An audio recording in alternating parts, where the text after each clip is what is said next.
Hello बच्चों, प्रारंभ करें नीट की तैयारी। तो बेटा आप शुरू कर दो नीट की तैयारी। एनटीए का आंसर की भी आ गया होगा, आप लोगों ने मिला लिया होगा। तो बच्चों जिनका भी 610 615 से कम है वह तैयारी अपनी शुरू कर दें, ठीक है। और अब शुरू कर दें, जिसमें उस तैयारी में आपके लिए सबसे बड़ा संजीवनी का काम करेगा फुल सिलेबस टेस्ट सीरीज। तो फुल सिलेबस टेस्ट सीरीज जरूर ज्वाइन करें। बाकी रिजल्ट के बाद टॉपिक वाइज टेस्ट सीरीज भी स्टार्ट हो जा रही है गुरुकुल की। तो topic wise test series, result के बाद आपका संजीवनी बैच भी स्टार्ट हो रहा है। रिजल्ट के बाद Sanjeevani test series, topic wise Sanjeevani full syllabus test series start हो चुकी है। आज दूसरा टेस्ट है और बेटा रिजल्ट के बाद संजीवनी बैच भी स्टार्ट हो रहा है। जो लोग भी 550 से ऊपर नंबर पाए हों, 550 से लेकर 610 तक, वह ज्वाइन करें उस बैच को, ठीक है बच्चों। चलो आगे चलते हैं, प्रारंभ करें नीट की तैयारी। आइए एक एक अपनी गलतियों को देखते चलिए। छोटे छोटे क्वेश्चन टेस्ट को दीजिए। टेस्ट को ये मत दीजिए कि हमारा तैयार नहीं है। जैसे बहुत बच्चे कहते हैं हमारा नहीं तैयार है, कोई बात नहीं, आप टेस्ट दीजिए। टेस्ट दीजिए और एनालिसिस करिए। कम से कम आप उस दिन 200 नई बातें जानेंगे, 50 फिजिक्स की, 50 केमिस्ट्री की, 100 बायोलॉजी की। और अगर नहीं देंगे तो 200 बातें नहीं जानेंगे डर के मारे। तो ये चीज होता है संघर्ष करने से। जैसे कोई चीज, देखो बेटा होता क्या है ना, ज्ञान का मतलब क्या है। जैसे आप अगर कोई चीज प्रयास करते हो और फिर उसके बाद कोई समझा देता है ना, तो हमेशा जीवन भर के लिए दिमाग में बैठ जाता है। और आप प्रयास नहीं करते, हम डायरेक्ट आपको समझाते हैं, तो फिर जीवन भर क्या है, हमेशा के लिए गायब हो जाता है। तो पहले आप प्रयास करिए टेस्ट में, फिर हम आपको समझा रहे हैं ताकि वह आपके दिमाग में हमेशा के लिए बैठ जाए। चलो पहला question, A particle start from rest it acceleration और टाइम ग्राफ है। तो आप जानते हो बच्चा कि एक्सेलरेशन और टाइम ग्राफ का जो एरिया होता है वो मैक्सिमम मतलब एरिया वेलोसिटी या स्पीड के बराबर होता है। तो अब इसका एरिया बड़े आसानी से निकाल सकते हो। हाफ बेस कितना है, 11 हाइट, ये 2 से 5 हो गया, 11 से कितना हो गया, 55। हाँ 55 मीटर पर सेकंड। कितना हो गया, 55 मीटर पर सेकंड, ठीक है ना बेटा। देखिए कितना आसान क्वेश्चन। अब देखो ये चेन वाला क्वेश्चन है, चेन के लटकने वाला क्वेश्चन है। तो बेटा इसके लिए मैंने आपसे कहा था कोई भी चेन अगर लटकी हुई है, याद करिए वर्क अपॉन एनर्जी में, हो सकता है 2025 में आ भी जाए। अगर लटकी हुई है 1/n पार्ट लटका हुआ है, तो इसके खींचने में जो वर्क करना पड़ेगा, देखिए शॉर्टकट ही बता रहे हैं, पूरा मैकेनिज्म नहीं बता रहे हैं। हाँ शॉर्टकट ही चीजें ध्यान दीजिए, मतलब उसको उस नाम से याद कर लीजिए। हाँ कि चेन वाला क्वेश्चन है, उसका ये फार्मूला होता है। और सच में देखिए उसी फार्मूले पे आ जाएगा नीट में, ठीक है। तो अब ये ध्यान रखिए, अगर चेन लटका हुआ है उसको ऊपर की तरफ खींचना है, खींचने में वर्क डन होता है W=mgl/n²। यम देख लो कितना है, यम कहीं दिया है। ये यूनिफॉर्म चेन और 4 kg का, 4 है जी, तो अब 10 जानते ही हैं। यल कितना है, 2 है, और 2 यन कितना हो जाएगा, ध्यान देना, यन 1/n पार्ट लटका होता है। तो यन जो होगा 200 सेंटीमीटर अपॉन 60, इसका स्क्वायर होगा। अब इसको सॉल्व कर लीजिए, 3.6 जूल आ जाएगा। कौन सा आ जाएगा, 3.6 जूल, ठीक है ना बेटा। देखिए छोटी चीजों को ध्यान देंगे। देखिए बड़ा अच्छा क्वेश्चन है, चित्र दिया गया है, कहा जा रहा है कि ये जो मास है वह स्प्रिंग से टकरा रहा है। तो अगर मास स्प्रिंग से टकरा तो इसकी kinetic energy elastic potential energy के बराबर हो जाएगी। बोलिए kinetic energy elastic potential energy के बराबर हो जाएगी। और ये बताइए काइनेटिक एनर्जी कितनी है, half mv² equal to half kx²। ध्यान दीजिएगा, हाफ mv² इक्वल टू कितना हो जाएगा, हाफ kx²। हाफ mv² जो है हाफ kx² के बराबर हो जाएगा, ठीक है। तो उसमें kl दिया है, यल kl² के बराबर हो जाएगा। 2 से 2 कट गया, यल² इक्वल टू क्या हो गया, mv²/k, या यल इक्वल टू क्या हो जाएगा, यम, ठीक है, m/k √v, ऐसा कोई ऑप्शन दिख रहा है कि नहीं। क्या फाइंड करना है, द मैक्सिमम, अच्छा सॉरी मोमेंटम फाइंड करना है। हम पता नहीं कहां से कहां चले गए। तो ये देखिए मोमेंटम का मतलब हाफ mv² इक्वल टू क्या हो जाएगा, हाफ kl²। ये देखिए आपसे दोनों तरफ हमसे मल्टीप्लाई कर दीजिए। तो ये देखिए mv का whole square equal to m kl², या mv इक्वल टू, mv ही तो मोमेंटम होता है ना, √mk इंटू यल हो जाएगा। √mk इंटू क्या हो जाएगा, यल। तो कौन सा ऑप्शन होगा, सी वाला होगा। तीसरे के बाद चौथे क्वेश्चन है, ball is projected with velocity 10 to 2 metre per second, an angle 45 degree with the horizontal from the top of a cliff 20 metre. मतलब ये देखिए ये कोई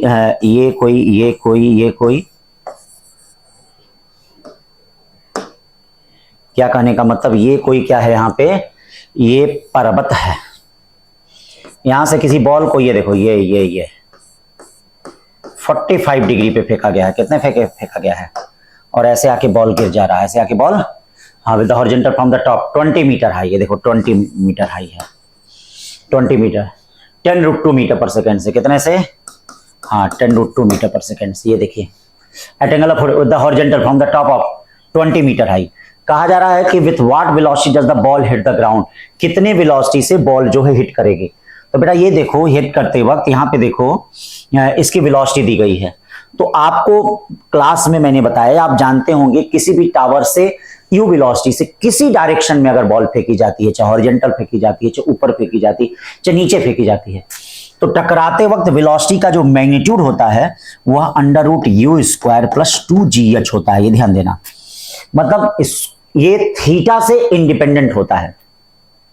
टकराते वक्त जो वेलोसिटी का मैग्नीट्यूड होता है √u² + 2gh होता है, थीटा से इंडिपेंडेंट होता है। अब √u² + 2gh का मतलब बेटा √u कितना है जरा बता दीजिए। 10√2 का मतलब 200 + 2g कितना है 10, और h कितना दिया है, h 20 मीटर दिया है। कितना दिया है 20, 400 2 600, 600 का मतलब कितना हो जाएगा 10√6 metre per second, 10√6 metre per second. 4 के बाद 5 चलते हैं। Particle perform uniform circular motion with angular momentum L if the frequency of rotation is double and kinetic energy is half the angular momentum become। ठीक है, देख लीजिएगा। ठीक है, आपको यहां क्या बताना है, ध्यान दीजिए, यहां पे आपको बताना है, ठीक है, particle perform uniform circular motion with angular if the frequency of rotation double and kinetic energy half. ये बताइए काइनेटिक एनर्जी का क्या फार्मूला होता है। काइनेटिक एनर्जी का फार्मूला होता है ½ L²/I। लेकिन हमको ऐसा फार्मूला चाहिए कि जिसमें ओमेगा भी आए, तो इसके लिए देखिए ये फार्मूला होता है ½ I⍵²। ऐसे कर ले। अब बताएं आई ओमेगा को हम क्या कहते हैं, यल, तो K = क्या हो जाएगा ½ L ओमेगा कर लें। ये देखिए ½ L ओमेगा, ठीक है, K = ½ L क्या कर ले, हाँ ओमेगा कर लें, K = ½ L ओमेगा। अब क्या कहा, फ्रीक्वेंसी ऑफ रोटेशन डबल, हाँ काइनेटिक एनर्जी क्या है हाफ, K दिया, ये देखिए काइनेटिक एनर्जी K/2 हो गया, ½ L ओमेगा है। अब देखिए ½ L' ओमेगा, ओमेगा क्या हो रहा है, frequency of rotation is double, double का मतलब 2 ओमेगा, ओमेगा से ओमेगा कटा, हाफ से हाफ कटा, K से K कटा, यानी L' = L/ कितना हो गया 4, L/ कितना हो गया 4 हो गया। छोटे छोटे फार्मूले जो आप पढ़े हैं उन्हीं सब पे क्वेश्चन।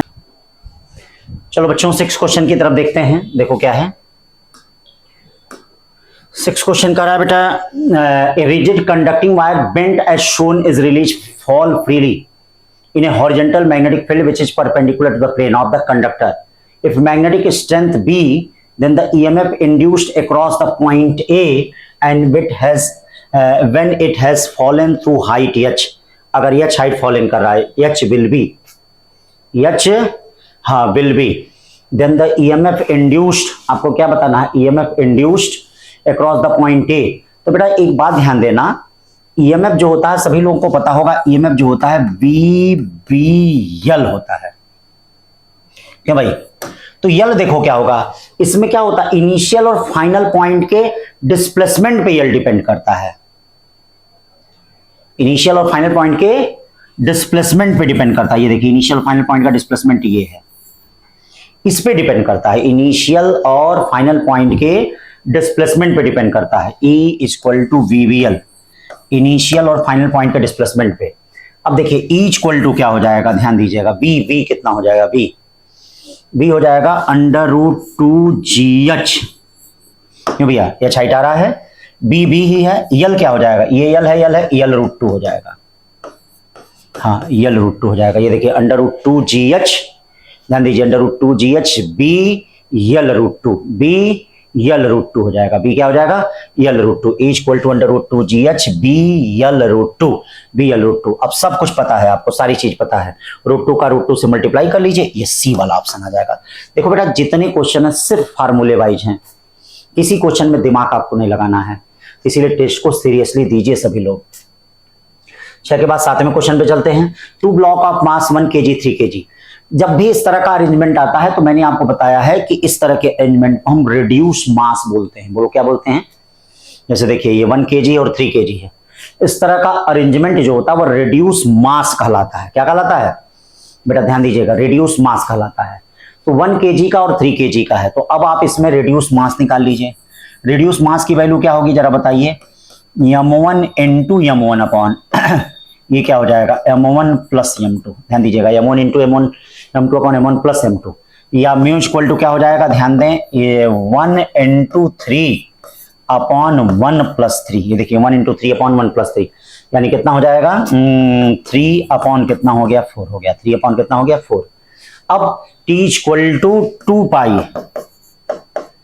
अंडर रूट 3/4, के कितना है, के कितना है, 300। 300 का मतलब कितना हो जाएगा भैया, ये कितना जाएगा 100, और ये 2 पाई अंडर रूट 1 बाई कितना हो जाएगा 400, under root 1/400। The natural vibrational frequency आपको निकालनी है, फ्रीक्वेंसी निकालनी है, तो फ्रीक्वेंसी कितनी हो जाएगी, फ्रीक्वेंसी हो जाएगी 4 का मतलब 20, 20 का मतलब 36 18, लगभग 3 के आसपास आएगा। ये देखिए मतलब ये पूरा फ्रीक्वेंसी के लिए क्या हो जाएगा, 4 का 20, 20 अपॉन 2 पाई हो जाएगा, और ये देखिए 2 से कट गया, मतलब 10 अपॉन पाई करीब 3 हर्ट्ज के आसपास आ रहा है। आ रहा कि नहीं, अप्रोक्सीमेटली कहा था 3 हर्ट्ज के आसपास आ रहा है। ठीक है बेटा, 8वां क्वेश्चन चलते हैं। देखो, the gas is taken along the path is shown in the figure. तो ऐसे क्वेश्चनों में बेटा ध्यान देना, ये देखो ये बीपी ग्राफ है, पीवी ग्राफ नहीं है। कैसा है, हाँ बीपी ग्राफ है, वॉल्यूम और ये देखिए प्रेशर ग्राफ दिया गया है, वॉल्यूम और, हाँ देखिए वॉल्यूम और प्रेशर ग्राफ दिया है। तो वॉल्यूम और प्रेशर ग्राफ किस तरह से दिया, ये देखिए वॉल्यूम और प्रेशर ग्राफ इस तरह से दिया है, ऐसे ये वॉल्यूम और प्रेशर ग्राफ, हाँ इस तरह से दिया है, मतलब ए से सी हो रहा है। देखिए ए से सी वॉल्यूम और प्रेशर ग्राफ। तो अब परपेंडिकुलर हम वॉल्यूम एक्सिस पे गिराते हैं, हाँ प्रेशर एक्सिस पे नहीं गिराते हैं। ध्यान दीजिएगा, ये मीटर क्यूब में चेंज कर लेना, 10⁻³ मीटर क्यूब, और ये 10⁻³ पास्कल, हाँ 10⁻³ पास्कल हो जाएगा। अब देखिए क्या हो जाता है, डेल्टा यू इक्वल टू, ये देखिए delta Q minus delta W, या डेल्टा क्यू निकालना है, नहीं क्या निकालना है जरा बताइए, इंटरनल एनर्जी, हाँ ठीक है। तो delta u equal to delta q कितना है 20, और ये देखिए सुनिए ध्यान दीजिए, ये वॉल्यूम डिक्रीज कर रहा है, इधर देखिए इधर 5 से 2 वॉल्यूम हो रहा है, मतलब इस एक्सिस पे, इस पे मत देखना, इस पे 5 से 2 हो रहा है, तो इसका मतलब वॉल्यूम डिक्रीज कर रहा है, तो माइनस माइनस प्लस हो जाएगा, हाफ वर्क डन नेगेटिव होगा, half sum of parallel side. Sum of parallel side का मतलब क्या हो जाएगा, ये देखिए सम ऑफ पैरेलल साइड का मतलब ये 40 plus 30 into 10⁻³ into perpendicular distance 3 into 10⁻³ ठीक है। 40 30 70 3 के 180 210 105। तो अब इसको चेक कर लीजिए, चेक करने के बाद यहाँ पे क्या आ रहा है, 125 जूल आ रहा है। कितना आ रहा है, हाँ 125 जूल आ रहा है, ठीक है।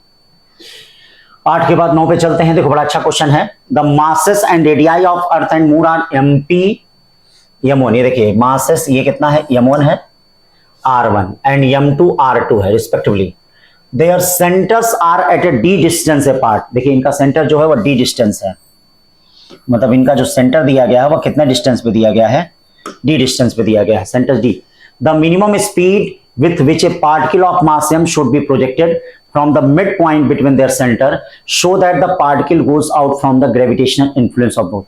मतलब कह रहा है इनके मिड पॉइंट से कितने वेलोसिटी से फेंका जाए, कितने वेलोसिटी से। तो बेटा ध्यान देना, जो मिड पॉइंट है, मिड पॉइंट का मतलब यहां से अगर फेंका जाए तो total potential, total gravitational potential energy वहां पे क्या हो जाएगी, 0 हो जाएगी। ध्यान दीजिएगा, टोटल मतलब टोटल ग्रेविटेशनल पोटेंशियल नहीं, इस पॉइंट पे टोटल एनर्जी जो होगी वह क्या होगी, 0 होगी। ये ध्यान दीजिए। अब टोटल एनर्जी में कौन हो जाएगा, पहला यहां से जब पार्टिकल जाएगा तो उसका काइनेटिक एनर्जी होगा हाफ mv² माइनस, ये देखिए इसका मास m1 दिया, इसका मास m दिया है, minus g m1 m by कितना हो गया, d/2 हो गया, minus 2g m2 m by d हो गया। ये सब मिलके कितना होना चाहिए, 0 होना चाहिए, सब मिलके क्या होना चाहिए, 0। अब यहां से सॉल्व कर लें, यहां से सॉल्व कर लेंगे तो आपका आंसर आ जाएगा। तो 9 का जो आंसर रहेगा बेटा वो क्या रहेगा, हाँ आंसर देख रहे हैं, 9 का आंसर हाँ बी दिया है, 2g m1 m2। हाँ यहाँ से सॉल्व करेंगे 2g m1 m2 plus upon कितना हो जाएगा, d हो जाएगा, ठीक है ना। तो ये हो गया आपका 9 के बाद 10 क्वेश्चन था। In AC circuit the reactance is equal to resistance. अब देखिए, अब ये दिया नहीं है किस टाइप के सर्किट है, लेकिन आपको दिमाग का समझ आना चाहिए कि अगर रिएक्टेंस है तो इसका मतलब एलआर सर्किट होगा। क्या सर्किट होगा? तो एलआर सर्किट में 10 फाई क्या होता है, जरा ध्यान दीजिएगा। 10 फाई क्या होता है? एक्सएल बाई कितना होता है? आर। और एक्सएल इक्वल टू कितना होता है? आर। देखिए एक्सएल इक्वल टू कितना होता है? आर। मतलब एक्सएल जो होता है वह किसके बराबर हो जाएगा? आर के। तो एक्सएल इक्वल टू अगर आर होगा तो ये देखिए 10 फाई इक्वल टू 1, यानी फाई इक्वल टू क्या हो जाएगा? 45 डिग्री हो जाएगा। फाई इक्वल टू क्या हो जाएगा? 45 degree. 45 degree. Power factor, power factor क्या पूछ रहा है? Cos phi. Cos phi equal to cos 45, यानी कितना हो जाएगा? तो 1/√2। देखिए कॉस फाई कॉस 45 1 कितना हो जाएगा? √2। 1/√2 का मतलब कौन सा ऑप्शन सही हो गया? सी।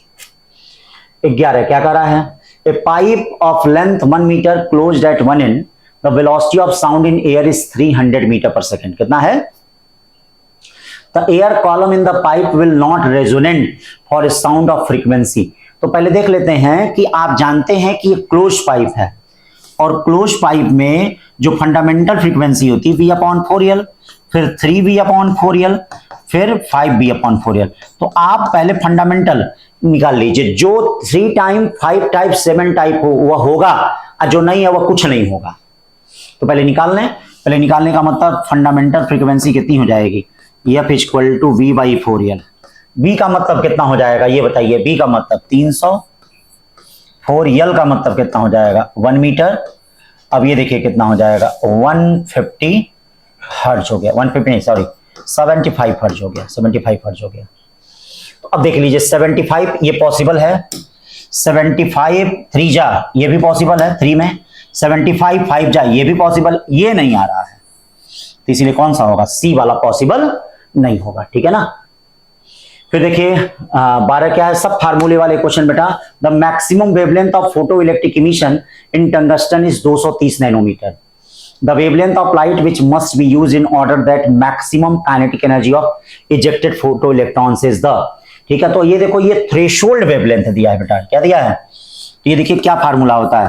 के max equal to H nu by lambda minus H nu not by क्या? Lambda not. K max equal to कितना हो जाएगा? 1.5 इलेक्ट्रॉन वोल्ट। एच न्यू कितना हो जाएगा? 1240 अपॉन लेमडा। लेमडा कितना हो जाएगा भैया? लेमडा तो निकालना है इसका। 1240 अपॉन लेमडा नॉट कितना हो जाएगा? 230। याद रखना जब नैनोमीटर में होता है तो 1240 में इससे डिवाइड कर लेते हैं। एंगस्ट्रॉम में रहता 12400 में डिवाइड करते हैं। अब ये वैल्यू इधर लेते जाओ, सॉल्व कर लो। लेमडा की वैल्यू कुछ न कुछ आ जाएगी। ठीक है, तो जो लेमडा की वैल्यू आएगी वो कितनी आएगी? लेमडा की वैल्यू कुछ न कुछ इसमें मिलेगी। 180 सेंटीमीटर में मिल रही है। कितने मिल रही है? 180। 12 के बाद 13 पे चलते हैं। When 2 moles of oxygen is heated from 0 to 10 degree centigrade. ये देखिए 0 डिग्री से लेके 10 degree centigrade. Constant volume. Constant volume याद रखना डेल्टा क्यू इक्वल टू क्या होता है? Mu CV delta t. ठीक है, कितनी इंटरनल एनर्जी? वही डेल्टा यू भी कर सकते हो। ये 420 दिया गया है। म्यू कितना दिया? 2। CV निकालना है, और ये चेंज कितना है? 10। यहां से सॉल्व कर लीजिए, यहां से सॉल्व कर लेंगे तो CV की वैल्यू आपको हम मिल जाएगी। CV की वैल्यू 21 जूल पर केल्विन मोल आएगा। ठीक है ना? 13 के बाद 14 पे चलते हैं। A wire is the bent to form a double loop shown in the figure. हाँ, double loop shown in the figure. There is a uniform magnetic field directed in the plane of loop. If the magnitude of field is decreasing, तो बेटा ये देखना, ध्यान देना, इसमें जो induced current होगी वह किसके कारण होगी बताओ? लेंज लॉ के अकॉर्डिंग। मतलब जो इसमें इंड्यूस्ड करंट होगी वो मैग्नेटिक फील्ड में डिक्रीजिंग का अपोज करेगा। तो मैग्नेटिक फील्ड में डिक्रीजिंग का अपोज करेगा, तो ऐसा है जैसे है वैसे ही मैग्नेटिक फील्ड को रहने दीजिए। मतलब मैग्नेटिक फील्ड को क्या करिए? जैसे है वैसे ही रहने दीजिए। देखिए मैग्नेटिक फील्ड जैसे है वैसे ही रहने दीजिए। जैसे मैग्नेटिक फील्ड दिया गया है उसी तरह से मैग्नेटिक फील्ड को रहने दीजिए। अब ये देखिए ये कैसे है? इनवर्ड है अंदर की तरफ। ये देखिए किधर है? इनवर्ड है, अंदर की तरफ है, अंदर की तरफ। तो ये देखिए अंदर की तरफ है। ठीक है, क्यों भाई समझ रहे हैं? अंदर की तरफ है। तो ये देखिए अंदर की तरफ है। अंदर की तरफ होने का मतलब क्या हो गया? ऐसे ऐसे ऐसे इधर से होते होते होते होते हम लोग इधर से होते हुए ऐसे चल जाएंगे। तो यानी A से B, D से C होगा। A से B और D से हाँ सी हो जाएगा, ध्यान दीजिएगा, ए से बी और डी से सी। इंड्यूस्ड करंट की दिशा जो होगी वह ए से बी हो जाएगा और डी से सी हो जाएगा, ए से बी और डी से सी हो जाएगा। ठीक है भाई, बात को समझ रहे हैं, ए से बी डी से सी हो जाएगा। ठीक, चलिए भाई अब आगे जरा देख लीजिए क्वेश्चन नंबर 15 पे क्या करा है। In the hydrogen atom the electron moves around the proton with the speed इतना, सर्कुलर ऑर्बिट ऑफ रेडियस, हाँ 10 टू पावर देखना ये -11 है, क्लास में करेक्शन कराया गया है। What is the equivalent dipole moment, तो बेटा डाइपोल मोमेंट कोई भी चार्ज आप जानते हैं Q, ठीक है, अगर b वेलोसिटी से r रेडियस में घूम रहा है तो आपको पता होगा उसका मैग्नेटिक मोमेंट कितना होता है, हाफ। ठीक है, इसका शॉर्टकट भी आपको क्लास में बताया है, QBR। Q भी पता है, B भी पता है, R भी पता है, सारी चीजें पता है। जब आपको सब पता है तो इसमें रख लेंगे तो ये आपका आ जाएगा 8 × 10⁻⁴ एम्पियर मीटर स्क्वायर। ठीक है ना, देखो सब फार्मूले वाले क्वेश्चन। द वायर्स, तो इसीलिए कम से कम आपका जानते हैं ये टेस्ट देने से क्या लाभ मिलेगा। जैसे हमने कहा कि शनिवार की रात इसको पढ़ के आइए, हाँ कुछ ना पढ़िए, खाली फार्मूला पढ़िए। और ये नहीं कि हमारा नंबर कम आ रहा है, हमारा ज्यादा आ रहा है, तो सोचो ही मत यार, मेरी बात मानो, जिन्होंने बात मानी है और उन्होंने रिजल्ट दिया है, मेरी बात मानो, नंबर ऑटोमेटिक क्या हो जाएगा आपका, इंप्रूव कर जाएगा, बढ़ जाएगा। ठीक है बच्चा, तो अब देखो क्या कर रहा है, the wire shown in the figure, ये देखिए कह रहा है wire shown in the figure carries a current of 40 ampere, मतलब कितना current, 40 ampere. If r equal to, ध्यान दीजिएगा, आर इक्वल टू 3.14, देखिए r equal to 3.4, the magnetic field at a p will be, तो देखिए इस वायर के कारण मैग्नेटिक फील्ड 0 होगा, इस वायर के कारण मैग्नेटिक फील्ड 0 होगा, और ये कितना है, ये 3/4 हिस्सा है बच्चा, कितना है जी, 3/4 पार्ट केवल है, केवल 3/4 पार्ट है बेटा। तो अगर 3/4 पार्ट है तो 3/4 पार्ट के कारण मैग्नेटिक फील्ड कितना हो जाएगा, ये देख लो, B equal to 3/4 μ0 I by कितना हो जाएगा, 2r हो जाएगा। सब कुछ पता है, I पता है, R पता है, सारी चीजें पता है, रख लीजिए, रखेंगे तो ये आपका कौन सा ऑप्शन आएगा, सी वाला आएगा। 17 in the binding energy per nucleon, ध्यान दें, binding energy per nucleon Li7 He4 nuclide respectively इतना, हाँ देखिएगा ये बाइंडिंग एनर्जी पर न्यूक्लियन दिया है। तो अब क्या कहा जा रहा है कि then the energy of reaction, मतलब इस रिएक्शन का एनर्जी निकालना है। तो Li7 है और प्लस P है, हाइड्रोजन का नहीं दिया है तो हम लेते नहीं है भैया, नहीं दिया है तो कोई जरूरत नहीं है लेने का।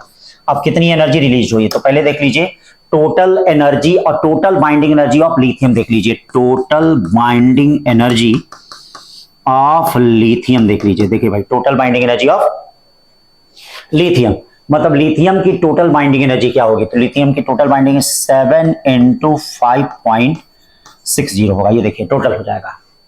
फिर उसी तरह से टोटल बाइंडिंग एनर्जी, हाँ ऑफ हीलियम कितना हो जाएगा, total binding energy of helium कितना हो जाएगा, तो हीलियम का एक का कितना है बेटा 7.06 और है कितने, हाँ एक पर न्यूक्लियन, तो इसमें आपके 4 न्यूक्लियन हैं, कितने हैं 4, 4 दूनी 8 यानी 8 इंटू, मतलब समझ रहे हो ना, देखो इसमें 4 न्यूक्लियन है और ऐसे 2He4 है तो 4 2 8 हो जाएगा, 8 × 7.60।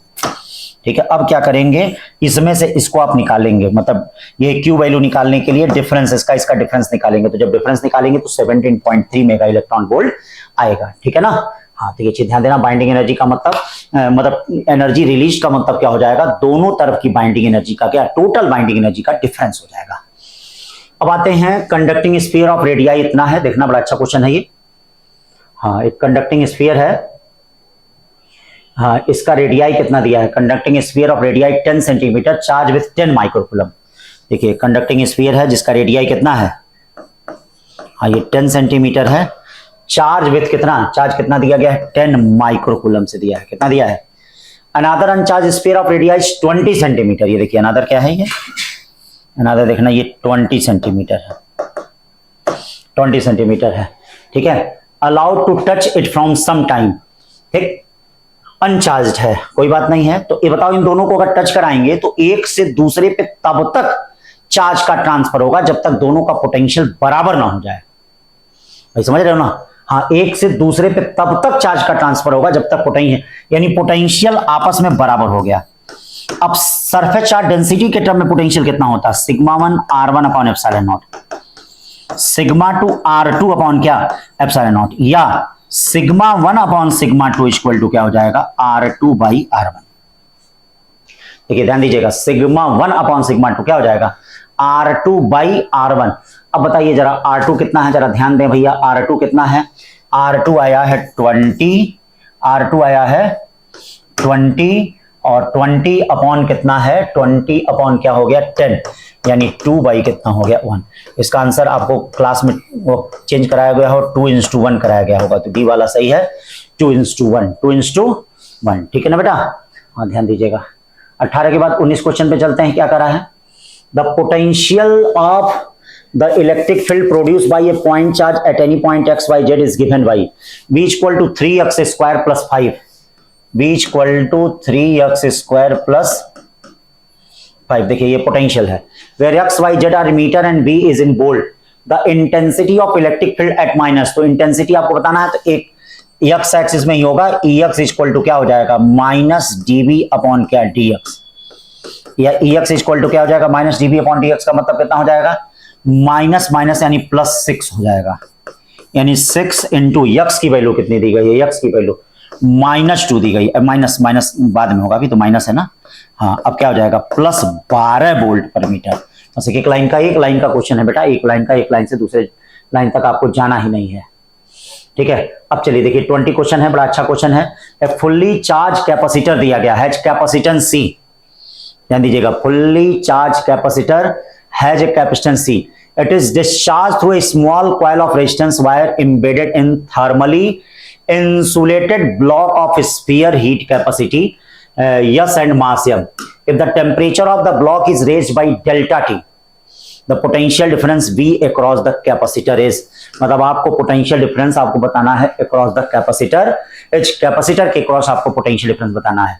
तो बेटा इसके लिए क्या हो जाएगा, जो एनर्जी स्टोर होगा, क्या एनर्जी स्टोर, वह किसके बराबर होगा, ध्यान दीजिए, जो एनर्जी स्टोर है वह किसके बराबर होगा, half CV square equal to, ध्यान दीजिएगा, half CV square equal to, energy store किसके बराबर होगा, half CV square equal to MS delta T, मतलब हाफ CV स्क्वायर जो होगा वह किसके बराबर होगा, बोलिए MS डेल्टा T के बराबर होगा। ये देखिए half CV square equal to MS delta T, half CV square equal to MS delta T।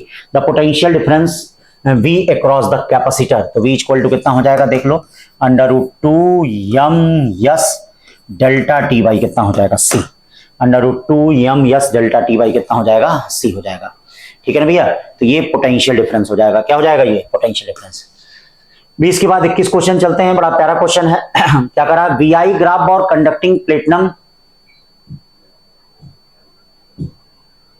हाँ देखिए क्या दे रहा है यहाँ पे, हाँ VI ग्राफ, हाँ VI ग्राफ दिया है T1 T2, करा T2 minus T1 is proportional to, मतलब T2 माइनस T1 किसके प्रोपोर्शनल होगा बेटा, तो ये देखो इधर से एंगल थीटा दिया है और इधर से एंगल कितना दिया, थीटा। तो अब बेटा देखिए T1 जो है वह तो डायरेक्टली प्रोपोर्शनल टू क्या है, देखिए T1 डायरेक्टली प्रोपोर्शनल टू किसके है, ध्यान दीजिएगा, T1 डायरेक्टली प्रोपोर्शनल टू किसके होगा, tan थीटा। T2 जो होगा वह डायरेक्टली प्रोपोर्शनल टू, इसी एंगल से लेना है एंगल 90 माइनस थीटा हो जाएगा, tan 90 माइनस थीटा, और tan 90 माइनस थीटा को हम क्या कहते हैं, cot थीटा कहते हैं, tan 90 माइनस थीटा को क्या कहते हैं, cot थीटा।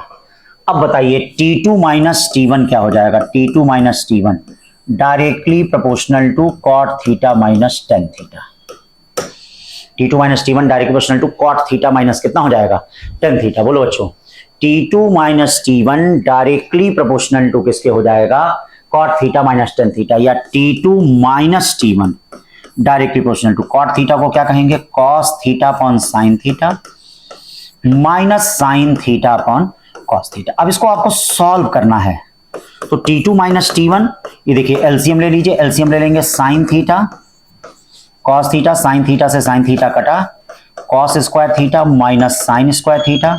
अब बताइए T2 minus T1 cos square theta minus sin square theta को क्या कहेंगे, cos 2 थीटा, और ये देखिए ऊपर नीचे 2 से मल्टीप्लाई कर दीजिए, तो ये क्या आ जाएगा, sin 2 थीटा। अब बताइए cos 2 theta upon sin 2 theta क्या हो जाएगा, directly proportional to cot 2 theta, cot 2 theta का मतलब सी वाला ऑप्शन होगा, कौन सा होगा बेटा, सी वाला। 21 के बाद 22 चलते हैं। देखिए डायमेंशन वाला क्वेश्चन है, द डायमेंशन ऑफ ए, मतलब ए का डायमेंशन आपको बताना है।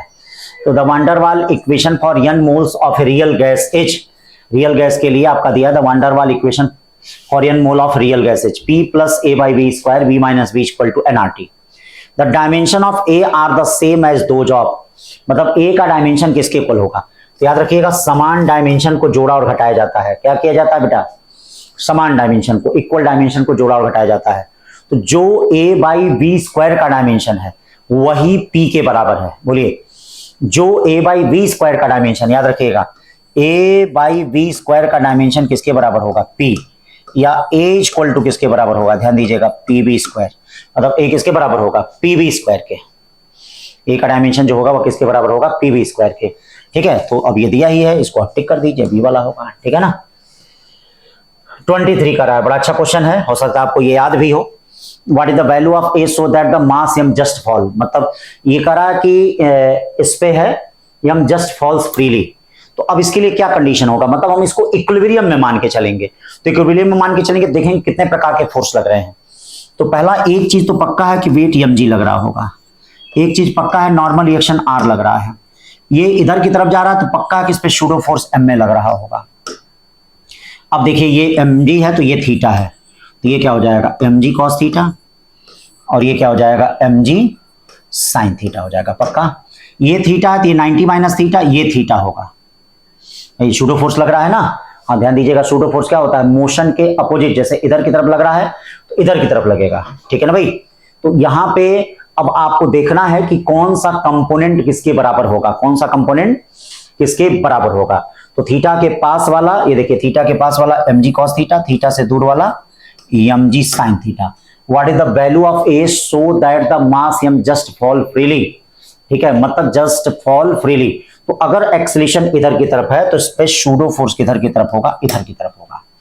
तो ma को जरा दो कंपोनेंट में तोड़ के देखें, ये देखो थीटा 90 माइनस थीटा, ये थीटा होगा, ये ma हो जाएगा, तो ये क्या हो जाएगा mg cos थीटा। ठीक है, इसमें एक्सेलेरेशन का डायरेक्शन इधर कर लीजिए, हाँ ये इधर एक्सेलेरेशन इधर की तरफ है, तो ये बताओ सूडो फोर्स किधर की तरफ लगेगा, ma लगेगा, ma।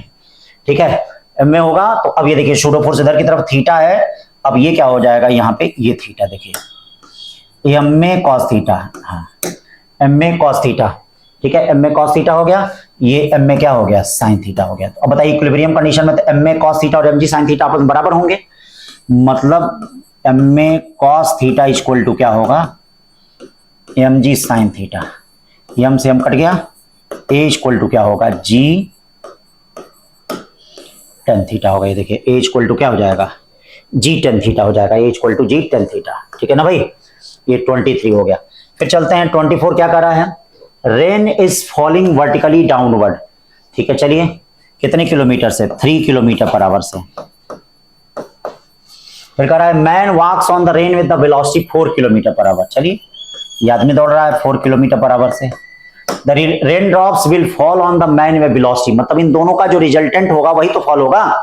अब ये बताओ इन दोनों का रिजल्टेंट क्या हो जाएगा, V R equal to under root 3 का स्क्वायर प्लस 4 का स्क्वायर, यानी V R equal to 339 4 4 16 root में 25, रूट में 25 का मतलब कितना 5, मतलब कितना हो जाएगा 5 kilometre per our, 5 kilometre per our हो जाएगा। 24 के बाद 25 पे चलते हैं। एक प्रोजेक्टाइल है given an initial velocity of i plus 2j cap, ध्यान दीजिएगा i प्लस कितना है 2j कैप। ठीक, the Cartesian equation of the path, तो ये देखो भाई प्रोजेक्टाइल का पाथ क्या होता है आपको पता होगा, y इक्वल टू क्या होता है, ये ध्यान दीजिए x tan theta minus half gx square upon u square cos square theta होता है। x tan theta minus half gx square upon u square क्या होता है, cos स्क्वायर थीटा होता है, ये ना होता भाई। तो सबसे पहले जरा i का कोफिशिएंट देख लो, i का कोफिशिएंट कितना है 1, यानी u cos theta equal to क्या हो जाएगा, ध्यान दीजिए 1 हो जाएगा। j का कोफिशिएंट कितना हो जाएगा भैया, j का coefficient u sin theta equal to कितना हो जाएगा 2। अब आप tan थीटा बड़े आराम से निकाल सकते हो, tan थीटा कितना आ गया, या देख लो 2 आ गया। और u cos थीटा की वैल्यू कितनी है, u cos थीटा की वैल्यू 1 है, तो ये देखो y इक्वल टू क्या हो जाएगा 2x माइनस 10 में 2 डिवाइड करो 5x स्क्वायर, तो कोई है y equal 2x minus 5x square, हाँ बी वाला। तो ये 25 का भी हो गया। 26 देखिए A frictionless track ABCD ends in the circular loop of radius R. Circular loop of radius R. Circular loop है जिसका रेडियस कितना दिया गया है, ध्यान दीजिए R दिया गया है. सर्कुलर लूप है जिसका रेडियस कितना दिया है, R. हाइट इसका h इक्वल टू 5 सेंटीमीटर है. Height h equal to 5 centimetre. Maximum value of R for the body to successfully complete the loop. यानी मैक्सिमम वैल्यू आपका बताना है कि इस पे बॉडी जो है, तो इसके लिए मैंने आपको बताया कि किसी सर्टेन हाइट से अगर बॉडी आती है तो इसके लिए एच जी जो होता है वो कितना होता है, 5/2r. याद करो 5/2r होता है कि नहीं. मैक्सिमम वैल्यू ऑफ r, तो r की वैल्यू बतानी है, एच देखना 5 है तो 5/2r देखना, 5 5 कट गया, r इक्वल टू 2 हो गया. इसका मतलब 2 सेंटीमीटर हो जाएगा. ठीक है ना. 27 देखिए क्या कर रहा है. A body of mass 4 kg moving with velocity 12 metre per second collide with another body of mass 6 kg at rest. Collide with another body of mass 6 kg at rest. If the two bodies stick together after collision, then the loss of kinetic energy. तो बेटा अगर stick together है तो उस दशा में loss of kinetic energy का formula आपको पता होगा, delta K equal to half m1 m2 upon m1 plus m2 और u1 माइनस u2 का क्या होल स्क्वायर. आपको पता होगा लॉस ऑफ काइनेटिक एनर्जी का delta K equal to half m1 m2 upon m1 plus m2 u1 minus u2 का whole square. m1 भी पता है, m2 भी पता है, m1 प्लस m2 भी पता है, u1 u2 भी पता है. सारी चीजें रख लीजिए, सब रख लेंगे तो इसमें आ जाएगा आपका, कौन सा आएगा भी बता दे रहे हैं हम. ठीक है बेटा, तो इसको रख लेंगे तो आपका 172.8 जूल दिया है. ठीक है ना. 27 के बाद 28 क्वेश्चन चलते हैं. देखिए बड़ा अच्छा क्वेश्चन है. There are 2 hollow concentric spheres with radii r1 and r2. देखिएगा 2 कंसेंट्रिक रेडियाई हैं जिनके रेडियस r1 और r2 है. For the inner and outer sphere respectively the inner sphere is given charge q1. ये देखिएगा इनर स्फीयर जो है उसका चार्ज कितना दिया है, q1 दिया है, और आउटर स्फीयर जो चार्ज दिया है उसका कितना दिया है, हाँ q2 दिया है. Then the potential at the surface of the inner sphere. ये देखिए इनर स्फीयर के सरफेस पे पोटेंशियल क्या हो जाएगा, तो इसके सरफेस पे जो पोटेंशियल होगा वो भी यहां होगा. देखो जो इसके सरफेस पे होगा, इनके सरफेस पे कितना है 1/4 pi epsilon not q1 by कितना r. और जो इनके सरफेस पे पोटेंशियल है वो भी यहां होगा. इनके सरफेस पे कितना भैया 1/4 pi epsilon not q2 by कितना r. ये ध्यान दीजिएगा 1/4 pi epsilon q2 by r. तो कौन सा होगा, ये वाला होगा A. The electric field in the region given by, देखो भैया ये कुछ कभी कभी नीट में जरूर आएगा. कर रेक्टेंगुलर सरफेस एरिया इतना वाई जेड प्लेन. तो बेटा वाई जेड प्लेन है तो वाई जेड प्लेन का एरिया वेक्टर क्या होता है, एरिया वेक्टर जो होता है आई कैप होता है, 0.2 आई कैप हो जाएगा. वाई जेड प्लेन का एरिया वेक्टर जो हो जाएगा वो कितना हो जाएगा 0.2 आई कैप. तो आपसे मैग्नेटिक फ्लक्स पूछा जा रहा है, तो ये बताइए magnetic flux phi equal to कितना हो जाएगा, ई डॉट ए हो जाएगा. ध्यान दें magnetic flux phi equal to क्या हो जाएगा, ई डॉट ए हो जाएगा. भाई phi equal to E dot कितना हो जाएगा, हाँ ए हो जाएगा. Phi equal to E dot A. तो ये ध्यान दें phi equal to E dot A. E कितना हो जाएगा, ये देखिए ई कितना है 3/5 E not I cap plus 4/5 E not J cap और डॉट एरिया. एरिया कहां गया रे, एरिया 0.2 आई कैप. अब आई से आई का मल्टीप्लाई करेंगे, ठीक है, आई से आई का मल्टीप्लाई करेंगे तो कितना हो जाएगा 3/5 ई नॉट इंटू 0.2. क्या ई नॉट की वैल्यू दी गई है, हाँ दी गई है ई नॉट की value 3/5 into 2 into 10 to power 3 into 0.2. तो 5 से कुछ कटेगा, 3 दूनी 6 दूनी 8 यानी 0.8/5 इंटू 1000. ठीक है 1000 का मतलब 800/5. तो 5 16 25 80 160. हाँ 16 25 80 16. अब यह 160 नहीं आ रहा क्या, कुछ गड़बड़ हो जा रहा है क्या, 29. हाँ कहाँ गड़बड़ हो गया, एक गड़बड़ कहाँ होगा, ओहो 3 6 दूनी 12 होगा. ओहो 12 मतलब 0.12. हाँ तो 240 आ जाएगा. हाँ सॉरी मल्टीप्लाई में गड़बड़ हो गया. ठीक है मल्टीप्लाई में गड़बड़ हो गया, सही है. 29 के बाद 30 पे चलते हैं. देखो क्या कर रहा है 30वां क्वेश्चन, बड़ा प्यारा क्वेश्चन. रेक्टेंगुलर लूप है, देखो रेक्टेंगुलर लूप दिया है, करा शोनी फिगर द लूप विल क्या होगा. तो ये बताओ ये दोनों देखो सेम डायरेक्शन में है, जब करंट सेम डायरेक्शन में होता तो उसमें अट्रैक्शन होता है, ये देखो अट्रैक्शन होगा, और करंट जब अपोजिट डायरेक्शन होता है तो इनमें रिपल्सन होता है। तो ये डिस्टेंस कम है तो ये फोर्स ज्यादा होगा, ये डिस्टेंस कम है तो ये फोर्स ज्यादा होगा। तो क्या होगा, move towards the wire, move towards the wire, इसका मतलब लूप जो है मूव टुवर्ड्स द वायर है। इसके बाद 31 चलते हैं, क्या कर रहा है, इलेक्ट्रॉन मूव्स, देखिए इलेक्ट्रॉन मूव कर रहा है, तो इलेक्ट्रॉन जैसे जैसे पास आएगा बेटा इसका फ्लक्स क्या होगा, इंक्रीज करेगा, और फिर जब इलेक्ट्रॉन दूर जाएगा तो इसका फ्लक्स डिक्रीज करेगा। तो इसका मतलब इसमें यह होगा कि the current will change direction as the electron passes by, मतलब करंट विल चेंज होगा direction as the electron passes by.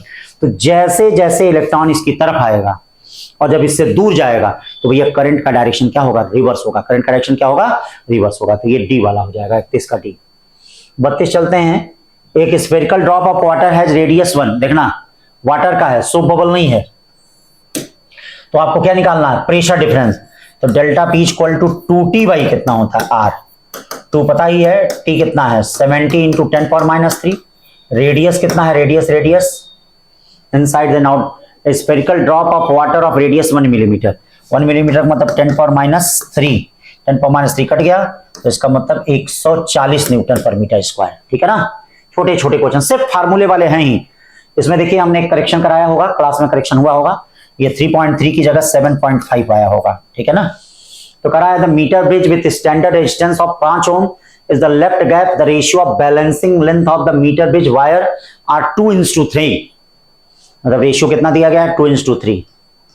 The unknown resistance is, मतलब आपसे कहा जा रहा है कि भैया अननोन रेजिस्टेंस बताइए कि अननोन रेजिस्टेंस क्या हो जाएगा। ठीक है, अननोन रेजिस्टेंस की वैल्यू आपको बतानी है, क्या होगा अननोन रेजिस्टेंस की value. A meter with a standard resistance of 5 ohm in the left gap, the ratio of balancing length। तो अब देखिए इसके लिए क्या होता है, मीटर ब्रिज का सब कुछ आपको पता होगा, ये देखिए ऐसे बनता है। ठीक है, ये P दिया है, ये Q दिया है, ये R दिया है, S दिया है। तो रेशियो, हाँ, metre bridge with standard 5 ohm in the left gap ये दिया है। तो ये बताइए P by Q equal to R by S होता है। P बाई Q में कुछ अननोन रेजिस्टेंस, मतलब R की वैल्यू पूछ रहा है, इसका रेशियो दे दिया है 2/3। R कितना है भैया, R बताना है, यस भी दे दिया है 5, तो क्या हो जाएगा, ये R की वैल्यू हो गई 15/2, यानी यही जो अभी करेक्शन कराया है 7.5 ओम वही सही होगा। 33 के बाद 34 देखिए, a man measure time period of pendulum T in stationary lift, if the lift moves upward with acceleration g/4 then the new time period। तो पहले टाइम पीरियड कितना है बेटा, पहले time period t equal to 2 pi under root l by g है। अब station lift में बैठा दिया 2 pi under root l upon g plus g by कितना हो गया 4, जी प्लस जी बाई कितना हो गया 4, ध्यान दीजिएगा जी प्लस जी बाई कितना हो गया 4, ये टी डैश हो गया, जी प्लस जी बाई कितना हो गया 4 हो गया, 2 pi under root l by g, या t dash equal 2 pi under root l upon g plus g by कितना 4। अब इसको सॉल्व करेंगे तो t equal to 2 pi under root l by g है, या t dash 2 pi under root l upon 5g by कितना हो जाएगा 4। सॉल्व कर लीजिए, 5g/4 का मतलब कितना हो जाएगा, हाँ 5g/4 का मतलब 4 का स्क्वायर रूट कितना हो जाएगा 2 हो जाएगा, हाँ 4 का स्क्वायर रूट कितना हो गया 2 हो गया, तो पहला वाला ऑप्शन होगा 2t/√5। ठीक है ना। 34 के बाद 35, light wave of 2 independent monochromatic light source are given by y1 equal to 2 sin omega T, ये देखिए, and y2 equal to 3 cos omega T. y2 equal to क्या हो जाएगा बेटा 3 cos omega T. Then the correct statement is, correct statement क्या हो जाएगा, ध्यान दीजिए, करेक्ट स्टेटमेंट इज, ठीक है, correct statement is both the wave of coherent, देख लीजिए y1 इक्वल टू ये क्या दिया गया है 2 sin ओमेगा टी, इसको आप लिख सकते हैं, आप जानते हैं sin omega t sin π/2 plus theta क्या होता है, ये y2 इक्वल टू क्या हो जाएगा 2 cos को क्या लिख सकते हो sin ओमेगा टी प्लस π/2। तो ये सोर्स क्या है, कोहेरेंट सोर्स है, देख लीजिए इनमें फेज डिफरेंस कितने का है पाई, तो कोहेरेंट सोर्स है, बोथ वेव्स आर कोहेरेंट होगा, बोथ वेव्स आर कोहेरेंट होगा। तो अब सेक्शन बी में चलते हैं भाई। डी ब्रॉगली वेवलेंथ दे दिया है, ध्यान दीजिए, is equal to that of photon, the ratio of kinetic energy of electron to that of photon is, तो ये बताओ kinetic energy of electron, kinetic energy की इलेक्ट्रॉन क्या हो जाएगी भैया, काइनेटिक एनर्जी का इलेक्ट्रॉन हो जाएगा 12 mv², ठीक है, इसका क्या हो जाएगा, फोटान का क्या हो जाएगा, फोटान है कि प्रोटान है, फोटान का हो जाएगा एच न्यू, एच न्यू का मतलब एच सी अपॉन लेमडा। ठीक है, ये क्या हो गया, half M V square H C, lambda क्या होता है, एच बाई एम वी होता है, एम वी होता है, एम से एम कटा, एक बी से वी कटा, एक एच से एच कटा, कितना बचा, वी बाई टू सी। और ये देखो ये वी क्या दिया है, वेलोसिटी, ये वेलोसिटी हमको लगता है स्पीड ऑफ लाइट का आधा है, तो यानी सी बाई टू का मतलब 1 बाई कितना हो जाएगा, 4, 1/4 है कोई, एकदम है। देखो ये सब क्वेश्चन बड़े इंपॉर्टेंट हैं, 2025 में बन सकते हैं। 36 के बाद 37 question. An LCR circuit contains resistance of 100 ohm, resistance कितना दिया है, हाँ 100 ohm, and supply of 200 volt 300 radian angular frequency, 200 volt and 300 क्या, हाँ angular frequency. If only capacitance is taken out from the circuit and the rest of circuit is joined, current lags behind the voltage by 60 degree. Current कितना lag कर रहा है भैया, 60 degree. In other hand, अब देखिए current lead और lag दोनों करे, इसका मतलब रेजोनेंस की कंडीशन होती है, और रेजोनेंस की कंडीशन में एक्सल इक्वल टू एक्सी होता है। ठीक है, और करंट जो होता है वह क्या होता है, VRMS अपॉन क्या होता है, केवल रेजिस्टेंस होता है। तो VRMS इसका 200 है और रेजिस्टेंस कितना है, 100 है, तो बिना सोचे समझे 2 एम्पियर मार दो, समझ गए। 37 के बाद 38 देखिए क्या है, जेनर डायोड रिवर्स बाइश होता है, आपको पता ही होगा। आर्टिफिशियल सेटेलाइट, इसमें भी देखिए करेक्शन हुआ था, speed equal to half the escape velocity. कह रहा है कि सेटेलाइट पे मतलब ये अर्थ है, इससे एच हाइट पर एक सैटेलाइट रिवॉल्व कर रहा है, इसकी ऑर्बिटल वेलोसिटी जो है हाफ ऑफ एस्केप वेलोसिटी है। तो ऑर्बिटल वेलोसिटी कितनी होती है, GME upon RE plus H, और ये देखो हाफ, ये कितना हो जाएगा रूट में 2GME अपॉन, ठीक है RE हो जाएगा, 2 अंदर जाएगा 4 हो जाएगा, इसका मतलब RE plus H equal to कितना हो गया, RE plus H equal to 2RE, या एच इक्वल टू खाली क्या बचेगा, RE बचेगा, एच इक्वल टू क्या बचेगा, RE। 39 के बाद 40 पे चलते हैं बेटा, क्या है, बड़ा अच्छा क्वेश्चन। देखिए सिस्टम रिलीज कर रहा है, acceleration of centre of mass बताना है। याद रखिएगा, acceleration of centre of mass के लिए डायरेक्ट फार्मूला आपको बताया है, ACM equal to m1 minus m2 upon m1 plus m2 का होल स्क्वायर इंटू जी। देखिएगा ACM m1 minus m2 upon m1 plus m2 का होल स्क्वायर इंटू कितना हो जाएगा, जी। m1 प्लस m2 का होल स्क्वायर इंटू कितना हो जाएगा, हाँ जी हो जाएगा। अब ACM निकालना है आपको, क्या निकालना है, हाँ ध्यान दीजिएगा, ACM निकालना है। तो ACM निकालना है तो अभी m इंटू 3m कर दीजिए, यहाँ से आ जाएगा आपका, आ जाएगा कि नहीं आ जाएगा, एकदम आ जाएगा 100%। ठीक है, तो जो भी वैल्यू आए उसको देख लीजिएगा, कौन सी वैल्यू आ रही है भाई, हाँ G/4 आ रही है, G/4। 40 के बाद 41 पे चलते हैं। Upper half of the inclined plane inclination perfectly smooth. ये देखिए अपर हाफ जो है, आधा जो है वो एकदम स्मूथ है, हाँ यस डिस्टेंस, और आधा जो है वह क्या है, रफ है। ठीक है, if the coefficient of friction lower half है, तो कहा जा रहा है कि अगर आके नीचे गिर रुक जा रहा है तो क्या होगा। ये देखो इसमें ग्रेविटी क्या हो जाएगी, G साइन थीटा, इसमें क्या होगी, G sine theta minus mu cos theta. ठीक है भैया, तो अब क्या हो जाएगा, B square minus U square equal to 2GH होगा। तो अब जब ये बराबर करेंगे तो इसका ग्रेविटी कितना होगा, माइनस G साइन थीटा, ये क्या होगा, G sine theta minus mu cos theta. ये देखो G से G कट गया सब, अब क्या हो जाएगा, ये 2 साइन थीटा इक्वल टू क्या हो जाएगा, म्यू कॉस थीटा। ठीक है, या म्यू इक्वल टू क्या हो जाएगा, 2 tan थीटा या फाई। तो सी वाला ऑप्शन होगा। बहुत सिंपल क्वेश्चन। 42 क्वेश्चन चलते हैं बेटा, देखते हैं मोमेंट ऑफ इनर्शिया से रिलेटेड, बहुत आसान क्वेश्चन, एकदम फार्मूले वाला। तो बेटा ये रॉड है, रॉड का मोमेंट ऑफ इनर्शिया इसके थ्रू क्या होगा, हाँ इसके थ्रू घुमाया जा रहा था, इसके थ्रू घुमाया जा रहा था, I1 क्या हो जाएगा, ये देखो 0। इसके थ्रू घुमाया जा रहा था, ये क्या होगा, I1 equal to 1/3 ml square, ये देखो इसके थ्रू, यानी I1 इक्वल टू 1/3 कितना हो जाएगा, ml स्क्वायर। और इसको इसके थ्रू घुमाया जा रहा है, तो ये देखो Y2 इक्वल टू कितना हो जाएगा, 1/3 ml स्क्वायर हो जाएगा। I2 इक्वल टू 1/3 कितना, ml स्क्वायर हो जाएगा। तो moment of inertia 2/3 ml square है कहीं, हाँ एकदम है, ये वाला है 42 के बाद 43 पे चलते हैं। Thin circular mass m radius r is rotating about its axis with the constant angular velocity. ये देखो ऐसे है, हाँ एक। अब क्या कहा जा रहा है, दूसरे में क्या कहा जा रहा है कि दो मास रख दिया गया, दो मास रख दिया गया, attach gently to the opposite ends, diameter rotates with angular velocity. इसके लिए क्या बोलेगा, एंगुलर मोमेंटम दोनों का कांस्टेंट होगा L1 इक्वल टू L2, यानी I1 omega 1 equal to I2 omega 2। ध्यान दीजिए I1 omega 1 equal to I2 omega 2। I1 omega 1 का मतलब क्या हो गया, I1 का मतलब क्या हो गया, हाफ mr स्क्वायर ओमेगा 1, मतलब ओमेगा I2 का मतलब क्या हो गया, हाफ m प्लस कितना हो जाएगा 2m r स्क्वायर ओमेगा 2। तो ये आर स्क्वायर से आर स्क्वायर कट गया, हाफ से हाफ कट गया, omega 2 equal to M omega upon M plus कितना हो जाएगा 2m हो जाएगा, यम ओमेगा अपॉन, ठीक है, यानी ध्यान दीजिएगा m omega upon m plus 2m, सी वाला ऑप्शन हो गया। 43 के बाद 44 क्वेश्चन चलते हैं। करा कि the Bob of simple pendulum hanging vertically down from a fixed identical Bob by means of a string of length L, if both bobs are charged with a charge Q, each time period of pendulum is ignore the radii of bobs। तो बेटा अब इसमें क्या है, two bob of simple pendulum hanging vertically down from a fixed identical bob by means of a string of length L।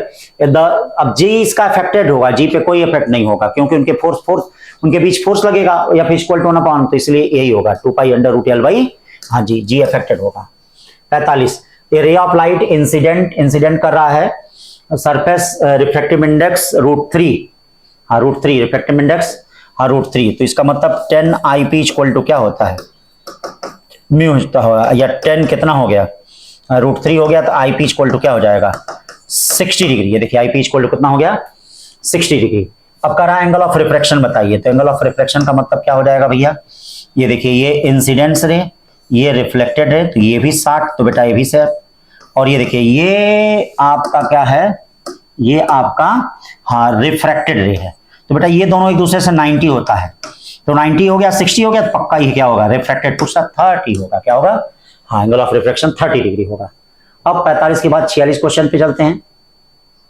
क्या करा, the current through 10 ohm resistor in the circuit given below, हाँ 10 ओम के through. तो अब देखो यहां देख लेंगे कौन डायोड फॉरवर्ड बाइस है, तो ये देखो ये रिवर्स बाइस है, तो इसमें कोई करंट नहीं जाएगी, ये फॉरवर्ड बाइस है बेटा, क्या है ये फॉरवर्ड बाइस है, तो करंट I इक्वल टू कितना हो जाएगा 2 अपॉन, देखिए करंट I इक्वल टू क्या होगा 2 upon total resistance, 2 upon total resistance का मतलब कितना हो जाएगा 15 10 25, ये देखिए 15 10 हाँ 25, डायोड का तो नहीं रेजिस्टेंस है ना, the current through 10 ohm resistance, तो 2 अपॉन 25, इसका मतलब 2 अपॉन 25 का मतलब कितना हो जाएगा, ये बताइए 25 से कितनी बार जाएगा, 25 से आपका जाना चाहिए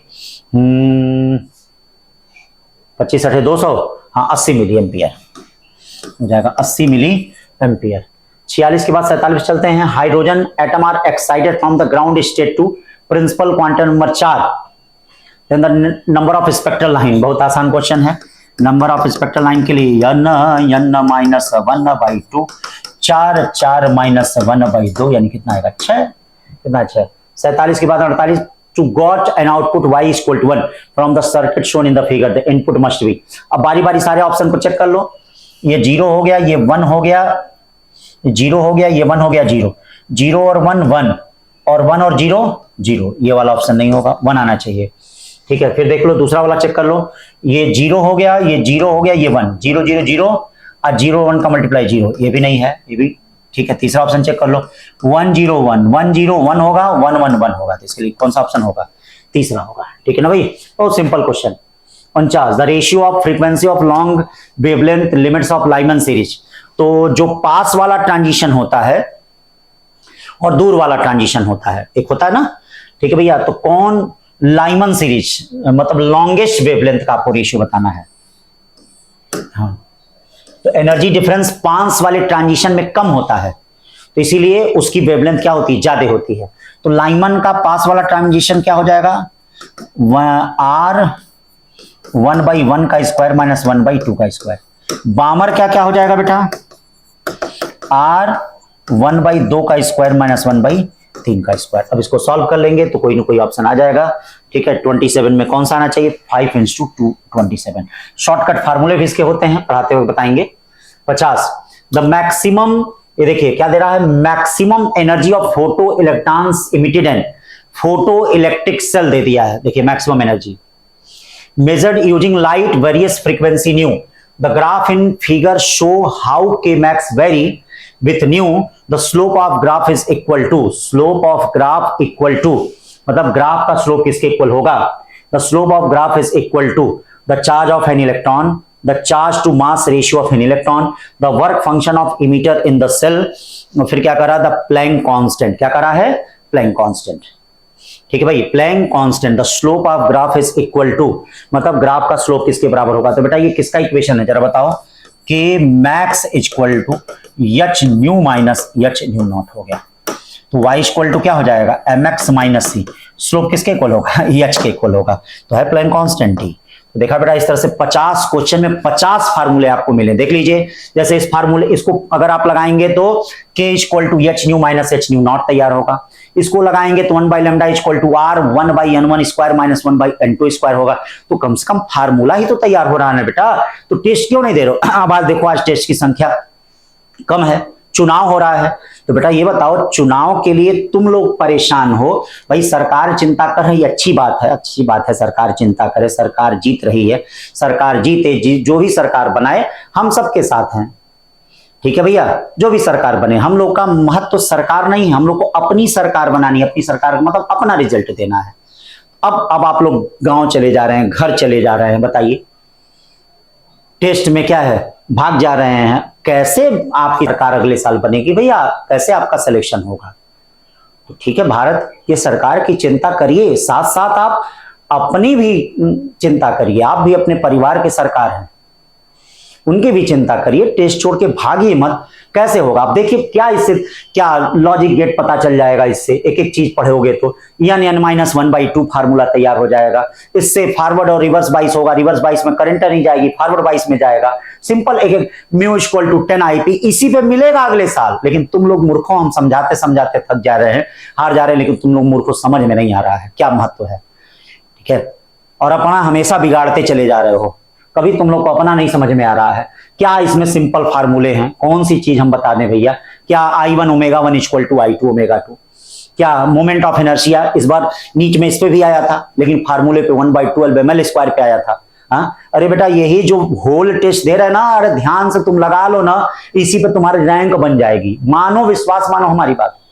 ये जो होल टेस्ट हो रहा है, ये सब सिंपल क्या फार्मूले वाले क्वेश्चन है। सेंटर ऑफ मास एक्सीलरेशन का m1 minus m2 upon m1 plus m2 का होल स्क्वायर इंटू जी, केवल फार्मूला, क्या artificial vo equal to under root gme upon R plus H, कौन सा फार्मूला, सब formula, Jenner diode reverse bias पे होता ही है। ये क्या कर रहा है, रेजोनेंस की कंडीशन कह रहा है, रेजोनेंस की कंडीशन में एक्सएल इक्वल टू एक्स होता है, I equal to VRMS upon Z होता है। 38 ये क्या कर रहा है, डी ब्रॉगली वेवलेंथ, मतलब दो चीजें कर रहा है, एक kinetic energy half mv square और फोटॉन की energy equal to h nu का रेशियो है। मतलब क्या चीजें, उसके बाद आप लोगों को क्या चाहिए, आप लोगों को समझ में नहीं आता है, यानी डिसिप्लिन का अर्थ नहीं समझ पाते हैं आप लोग, बार बार समझाते हैं, बार बार गांव भाग जाएंगे, बार बार घर भाग जाएंगे, घर में ही बैठे रहेंगे, टेस्ट देने नहीं आएंगे। हाँ कैसे, अरे बेटा जो लोग जुड़े हैं, कम से हम सबको समझा तो नहीं पाएंगे बेटा, लेकिन आपसे इमोशन है, इमोशनल है भैया, साल भर बच्चा पढ़ा रहता है तो उसे एक लगाव लग जाता है, अपने बच्चे की तरह एक व्यवहार हो जाता है कि हाँ वो पढ़े, अच्छा करे। जो भी बच्चा जुड़ा होता है, जो हमारी कमियां हैं उसको हमको बता के हम उसमें सुधार करें, उसमें और अच्छा करें। लेकिन यार तुम लोग हमारी कमी क्या बताओगे, अपने ही तुम लोग गायब रहोगे। हम लोग अपने सिस्टम में भाई जो कर रहे हैं, पढ़ा रहे हो तो अपना अच्छा कर ही रहे हैं, लेकिन तुम लोग अपने ही गायब हो। बनाओ सरकार, बस अपनी सरकार क्या है, फेल कर देना, बनाओ भाई, हम तो नहीं कर रहे, वो भी सरकार बनाइए, वो भी सरकार हमारी है, उसे सब कुछ होना है, लेकिन अपनी सरकार कब बनेगी, अपनी सरकार बनाइए भैया, अपना सिलेक्शन लीजिए आप लोग, और अपना सिलेक्शन तभी ले पाएंगे जैसे हम कह रहे हैं, हमारे सिस्टम को अगर फॉलो करेंगे, और नहीं तो फिर समझ लीजिए कैसा करना है। ठीक है बेटा, जो भी करना हो बेटा आप सीरियस हो जाइए, अब नहीं कल से तैयारी करेंगे, परसों तैयारी करना ही बस का तो छोड़ दीजिए, ट्रेन पकड़ लीजिए, वो भी नहीं है तो एरोप्लेन पकड़ लीजिए, कुछ और करिए। लेकिन अब छोड़ भी नहीं पा रहे हैं तैयारी, इसको तैयारी भी नहीं छोड़ पा रहे हैं, और क्या है सही से कर भी नहीं कर पा रहे हैं, तो इससे काम नहीं चलेगा बेटा। ठीक है, जो मन में आया आप करिए, लेकिन सही से करिए, सीरियसली करिए, तभी जाके आगे क्या है विजयी पथ पे क्या अग्रसर होंगे। ठीक है, थैंक यू।